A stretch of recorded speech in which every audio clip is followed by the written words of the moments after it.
Your son made me pregnant. Excuse me? Pay $30,000 as alimony. When I picked up the restaurant's phone, I was told that with a young woman's voice suddenly.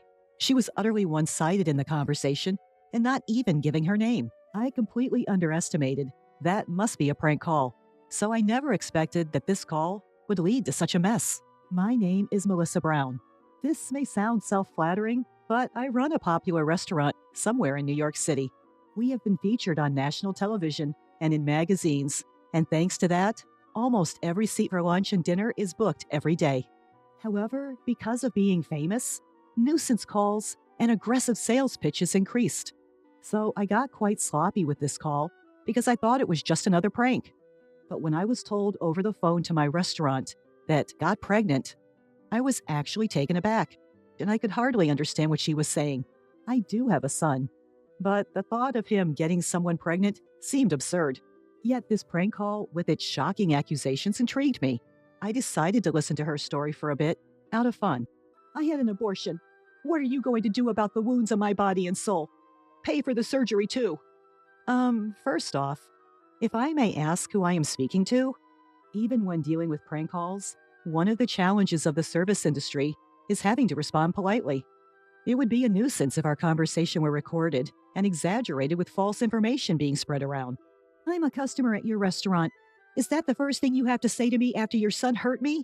Your family lacks both common sense and compassion. I find it hard to believe my son would do such a thing. My staff in the kitchen and at the counter glance over at me as they sense this isn't a usual dinner reservation call. I smiled and waved at them to make them feel safe and assuring them that everything is all right. Your son assaulted me on a dark street. And you recognized him in the dark? Of course. But are you sure it was my son? Don't play dumb. I'm absolutely certain. It was your son who lives with you. I've been so scared since then. I even can't go out alone. What are you going to do about this? She started detailing how the assault had happened. I think you might be mistaking my son for someone else. But this seems like a serious matter. Can we meet in person to discuss it?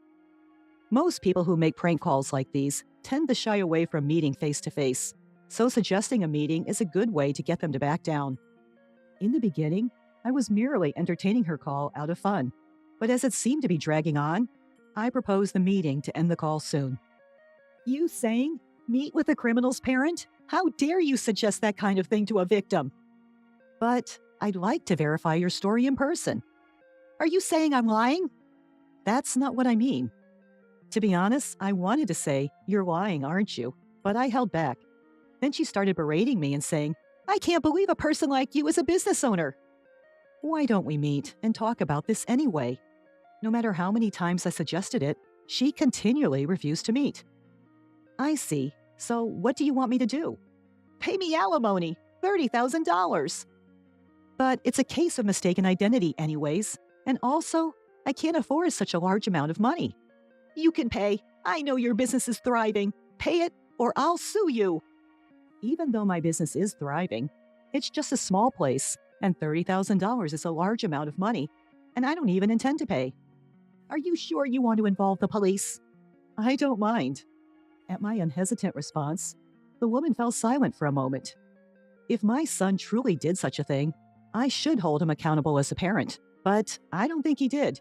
You're pretty confident he didn't do it, huh? Maybe you should have some doubts about your own son. I would believe it if there was evidence. Do you have any? Evidence? I'd be troubled if you asked me for money without any proof.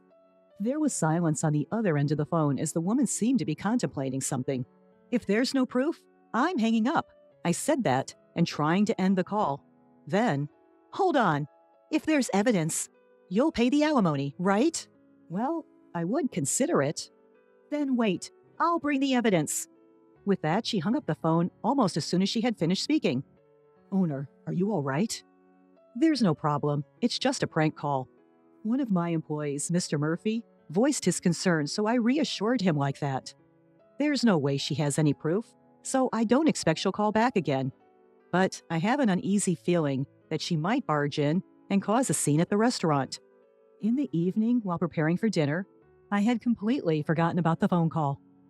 Mr. Murphy ran up to me, holding a manila envelope in his hand, with his face as pale as a ghost. What's the matter? It's not like you to run in the restaurant. Owner, this came.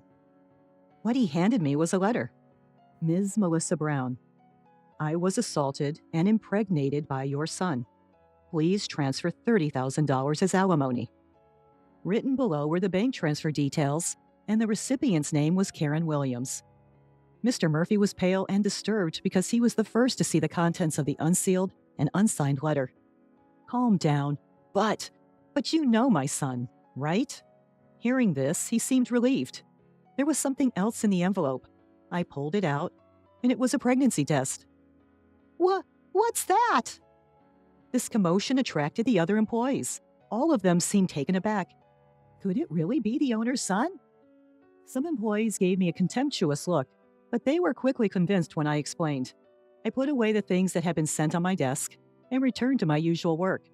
A few days passed without transferring any money, but during this time, there was an unsettling incident. Owner, this came again. Mr. Murphy came with a manila envelope in his hand and looking fed up. I see. Check the contents and put it away in the usual place. Recently, these harassing letters have been dropped in the restaurant's mailbox many times a day. Are you planning to run? Pay up. The owner is a parent of a criminal. Her son got a college girl pregnant and didn't even apologize. The owner of this restaurant is a heartless and cruel woman with no sincerity. Irresponsible, overprotective, toxic parent. It's your fault your son became like that. Take responsibility. I'll make sure no customers come to this restaurant. It's for the good of the world, for the good of the people.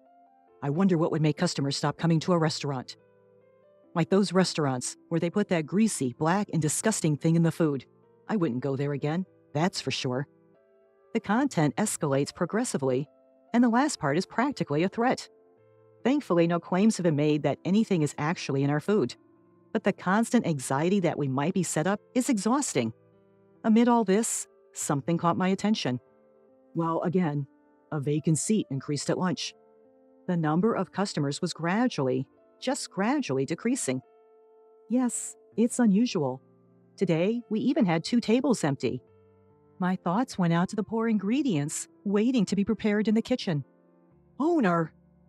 I looked up at Mr. Murphy's call to see him heading my way with his laptop. Look at this review site. On the laptop screen, the latest reviews were filled with harsh, slanderous comments. Bad customer service. They don't listen to the customers, especially the owner, who seems to be getting full of herself after appearing on TV and in magazines. The food is getting worse. The soup taste was way more plain than the last time I visited. I saw an employee drop a piece of meat before grilling and sneak it back. Every single day, poor reviews were posted, causing our star rating to plummet. I realized that I was shaking with anger. It's unacceptable. Why should this restaurant, which we've worked so hard to build with the intention of pleasing our customers, be wounded by such baseless accusations? Are the preparations progressing? An unfamiliarly low and cold voice involuntarily slipped from my mouth. Yes, they're almost completed. Upon hearing Mr. Murphy's response, I couldn't help but smirk. It's been a week since we discovered the slanderous comments on the review site. Since then, the number of customers has continued to dwindle. When I stepped out into the dining area, Mr. Anderson, a regular, was sitting at the counter next to a young woman. Mr. Anderson, thank you, as always. It's tough for you lately, Melissa. When I greeted him, Mr. Anderson offered me words of consolation. Well, this job is my lifeline. I smiled and replied. Mr. Anderson shook his head sympathetically then. You're strong, especially considering your son's predicament, but don't lose hope. I'm on your side, Melissa. We'll support your son as he atones for his actions. What? I was taken aback and couldn't understand what he was talking about. Well, I noticed this place is quieter than usual, so I was wondering what happened. Then this young lady here kindly showed me a webpage about this restaurant. With that, he gestured towards the pretty woman in her early 20s sitting next to him. I really feel for you. I love this place, so I thought I'd come here more often to help out in any way I can. Come to think of it, I recalled seeing this girl in the restaurant quite frequently recently. Excuse me, but what's written here is a misunderstanding. The regulars here were wondering why the place has been so empty recently, so I explained it to them. What? I doubted my own ears and trying to make sense of what she was saying. I mean, it isn't sad not to know the truth. Besides, I thought the owner would be happy to know that people like me and Mr. Anderson still come to this place. You've been spreading online rumors, which we're not even sure of, to our patrons? I unintentionally raised my voice, forgetting all about formality. Wow, it's scary. The internet says the owner is a terrible person, and I thought it wasn't true, but it seems you really are like the parent of a man who assaulted women. I suggest that you should apologize if you think you did something wrong. She twisted away from me. Her movements were as if she expected me to punch her, even though I had not raised a hand. Miss, that's not a nice way to talk. Melissa's probably tired from all the things happening. Mr. Anderson defended me, but that wasn't the point. I was about to explain that the fundamental issue was different, then suddenly her bag fell from the back of her chair. It must have moved while she was twisting and turning. Despite my simmering rage towards her, my service industry instinct kicked in, and I moved to pick up her bag. But then I saw it. Karen Williams? The name written on the student ID card that had fallen out stopped me in my tracks. No worries, I'll pick it up myself. She hurriedly got off her chair to pick up her bag and ID, but I got there first. Hey, give it back! But it wasn't a mistake. That name was the one on that letter with a pregnancy test, which wouldn't even serve as evidence of anything. So it was you. I've been looking for you, Karen Williams. Ah, I must have swapped it with a friend by mistake. I'm not Karen. Your face and the one on the ID are the same. Interesting. So you're a student at Central College? No, I'm telling you, you're mistaken.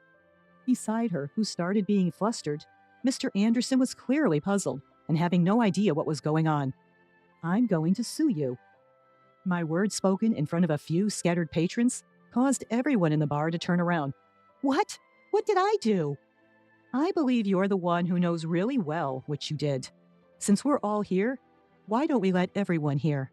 I looked around the bar. It was mostly filled with regulars. While it's nice to have regulars, it meant that almost no new customers were coming in. I couldn't help but feel furious about this young woman disrupting our business. Let me start. Are you the one who called claiming my son assaulted you and impregnated you, demanding alimony?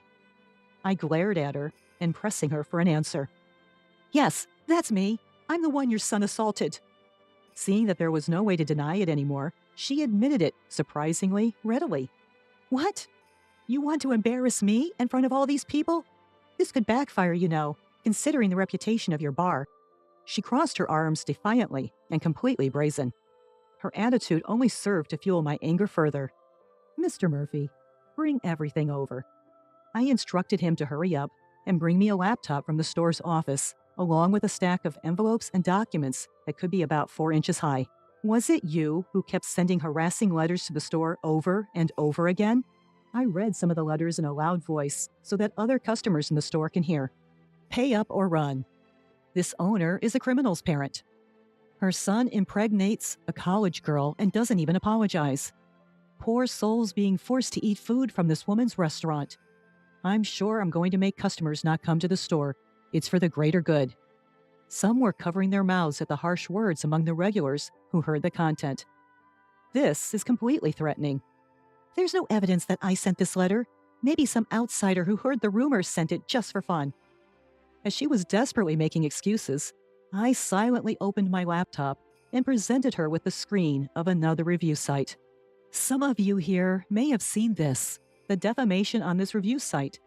You did this too, right? I'm saying, where is the evidence? Are you all right in the head? Evidence. You seem to love evidence so much, even though the one you presented is such a mess. I showed the first received letter and the pregnancy test to Mr. Anderson, who was nearby. This is the pregnancy test she brought as evidence. What do you think? Isn't this red line just a marker? Even my old eyes can see that. The customers who were listening started to buzz. But this might not prove that I was assaulted, but it doesn't prove that I'm wrong either. No matter what happens, she is insisting and shouting angrily that she is the victim. I was assaulted by your son. He said it himself. It's disrespectful to doubt that. The customers are whispering in hushed tones and seems not sure whom to believe. Since I, the victim, am saying it, it must be absolutely true. She started to cry as if to attract sympathy. Well, I'll prove it then. My son? He's 3 years old yet. Upon hearing this decisive fact, she let out a small, "What?" as if deflated. My son may be a bit rambunctious and strong for a 3-year-old, but there's no way he could assault you. No, no way. I know you have a big son. You live together, right? I even have a picture. I heard you talking about dinner. Saying that, she pulled out her smartphone and showed a picture of what looked like a young man talking to me at the back door of the store. Oh, isn't that Taylor? See, you do have 2 sons. Perhaps regaining confidence from correctly naming the person in the photo, her tone increased. That's not correct. I immediately denied what she said. Then, who is this person? Don't tell me he's your lover, having an affair with a younger guy, and then that guy impregnates a college girl? What a scandal! Not only is your store done for, but your marriage, too. To her triumphant words, I revealed something. This person, this is my niece. Your niece? Yes, and actually, it's a girl. I explained that my niece is tomboyish and is often mistaken for a boy, even as an adult. She's a college student, and as she boards at my place, I ask her to cook dinner and pick up my son as a form of rent payment. If you need evidence, want me to bring her in person for you to check? I told this to her, who stood there shocked and seemingly unable to hear me. By the way, I've already gathered all the evidence about the harassment letter and the posts on the review site. Evidence? No way. She seemed like she might collapse any second and turned to face me weakly. I've already consulted with the police and my attorney. I explained step by step the preparations I've made with the help of Mr. Murphy, one of my employees. The first piece of evidence was a letter from her with fingerprints that matched those on the harassment letter. All posts on the review site were confirmed to be from the same person after a disclosure request. With no way out, she sunk to the floor as she drained. You were just saying that it's better to apologize quickly if you've done something wrong, weren't you? She mumbled something while looking pale and looking down, but I couldn't make out whether it was an apology. I will contact the police about you. I'll inform your parents and your college as well. Be prepared for a lawsuit for emotional distress damages. No, please don't do that. I'm still a student. Please spare me. You may be a student, but you're an adult, over 18 years old. You will take responsibility for your actions. I can't handle that. Please, stop. Subsequently, I filed a criminal complaint against Karen Williams for defamation and business obstruction, as well as for damages to the shop. Apparently, she had always been a big spender, buying brand bags and clothes on credit, and ended up committing these crimes after she was unable to make her payments. As a result, she was expelled from her college. This incident even made the news, and I've heard that now she is the one who has been receiving harassments after her personal information was exposed. Through my lawyer, all the slanderous posts on the review site were deleted. The uproar unexpectedly turned into a positive result as it cleared up the misunderstandings among my regular customers. Now, the number of customers has returned to normal. While the incident did deter new customers, there were almost no regulars who left, even despite all the lies that Karen had been spreading. There's no doubt that it was pleasing to know that her claims weren't taken at face value. Moving forward, I aim to continue running the restaurant to meet the trust of my customers.